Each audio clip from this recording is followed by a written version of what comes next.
ఉదయకాల శుభము తెలియజేస్తున్నాను. నేడు కాల సమయంలో క్రిస్మస్ శుభాకాంక్షలు తెలిపిన వారందరికీ నా హృదయపూర్వక వందనాలు తెలియజేస్తున్నాను. సామెతలు మనం ధ్యానిస్తున్నాం.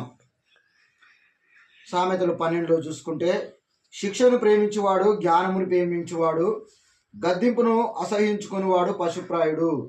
సత్పురుషునికి యెహోవా కటాక్షము చూపును, దురాలోచనలు గలవాడు నేరస్తుడని ఆయన తీర్పు తీర్చును.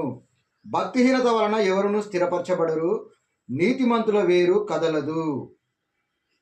యోగ్యురాలు తన పెరిమిడికి కిరీటము, సిగ్గు తెచ్చినది వారి ఎముకలకు కుళ్ళు. ఉదయకాల సమయంలో దేవుడు మనతో మాట్లాడుతున్నటువంటి మాట ఏంటంటే, శిక్షను ప్రేమించాలి. ఎవరైతే శిక్షను ప్రేమిస్తారో వాళ్ళు జ్ఞానవంతులట.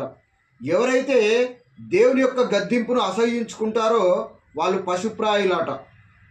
కాబట్టి సత్పురుషుడు అంటే మంచి పురుషుడు ఎవరైతే ఉంటారో వాళ్లకు దేవుని యొక్క కటాక్షం ఉంటుందట.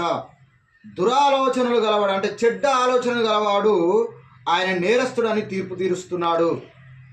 ఎవరి భక్తిహీనత ఉంటుందో వారికి భక్తిహీనత వలన వారు స్థిరపరచబడరాట. నీతిమంతుల వేరు కదలదట. యోగ్యురాలు తన పెనిమిటికి కిరీటమట.